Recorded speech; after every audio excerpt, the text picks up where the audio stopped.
I'd done it all. The therapy, psychotherapy, even paid to see private counsellors, but I couldn't get past it. I couldn't get past it.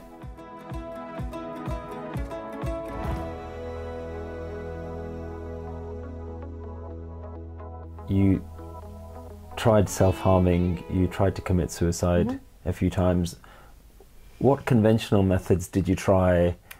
You've talked to us about the pills. Tell us a little bit about, I assume these are antidepressant pills. They were, yeah, antidepressants. So here's one of the reasons why I stopped taking pills, was because the antidepressants led to different side effects. Do you know the pamphlet that comes along with pharmaceuticals? Read it. There's the best advice I can give you to want to change your life. Read the pamphlet that comes along with your antidepressants.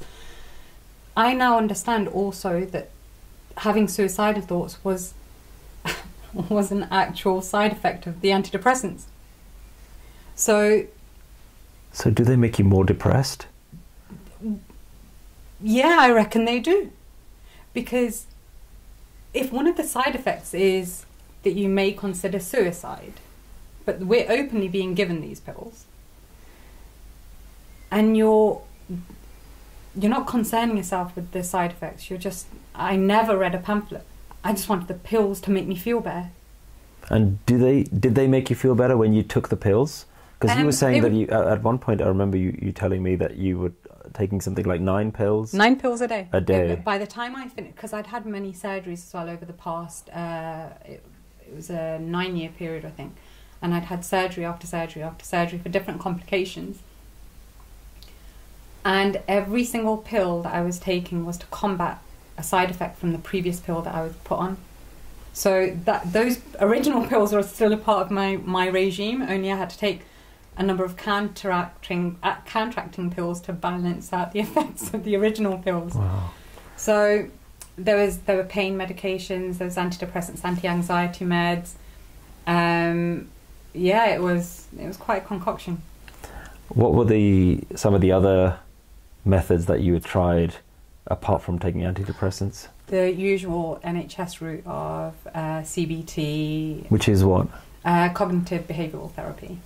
I'd done that for some time, and you can ask me what CBT was about, and I can still say to you I have no idea, because there are two reasons. I didn't understand it enough at the time. I was in one of the darkest places I've ever been, and all I could think about was, I really don't care that you think that this might help, because it's not helping.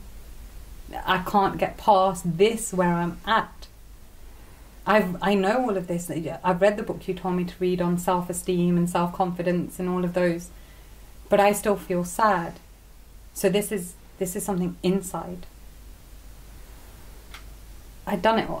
The therapy, psychotherapy, even paid to see private counsellors, but I couldn't get past it. I couldn't get past it.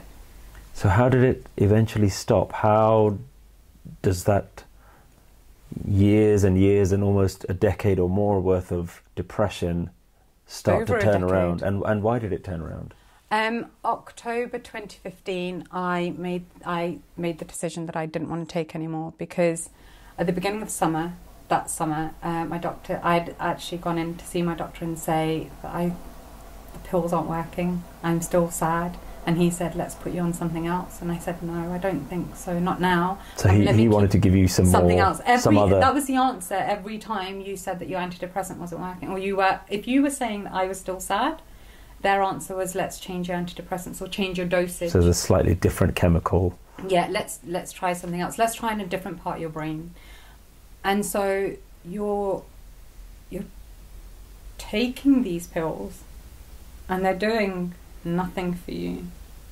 Absolutely nothing. Was there an option for you to, during your years of depression, to have clarity in your mind saying, actually these pills aren't doing anything? No, because... Like, why am I taking them? No, because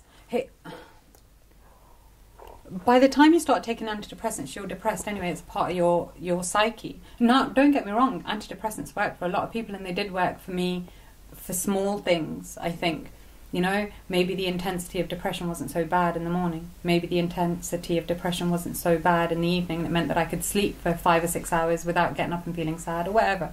When his option was, let's give you another pill, I knew that I didn't want to do that. But I was going to America for summer.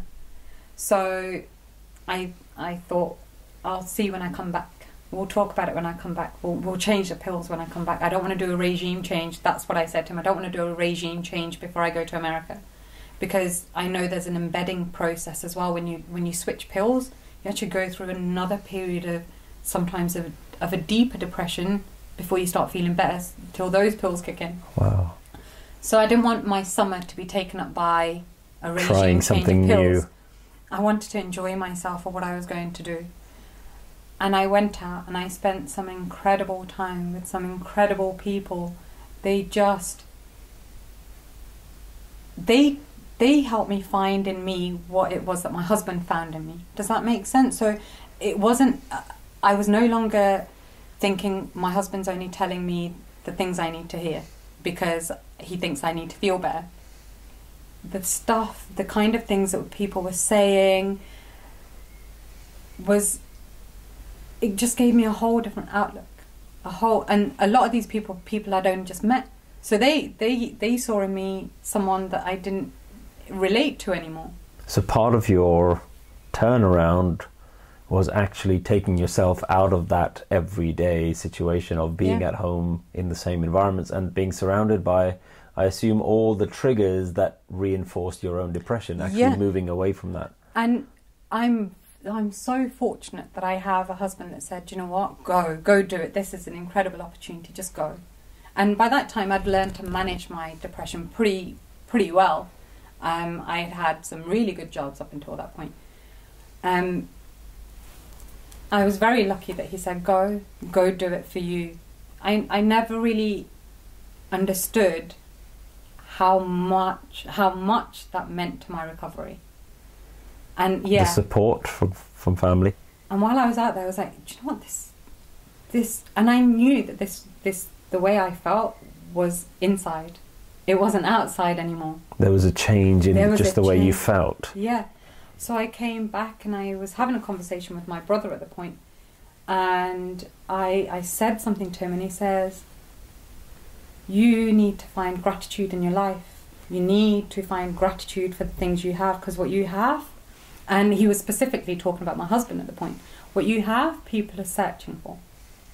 And so I immediately rang my husband and said, I think I'm better. I think I'm going to be better. And this was and I remember the dates as well, because everything happened so rapidly after that. So this was in the middle of September, and October 1st, I decided that I wasn't going to take them anymore. And I was done. And with that came, my doctor was saying he wanted me to wean myself off of them. And as I said to you earlier on today, everything that we do starts with a decision. And I just made the decision I wasn't going to take them anymore, and I wasn't going to take them anymore, so I did.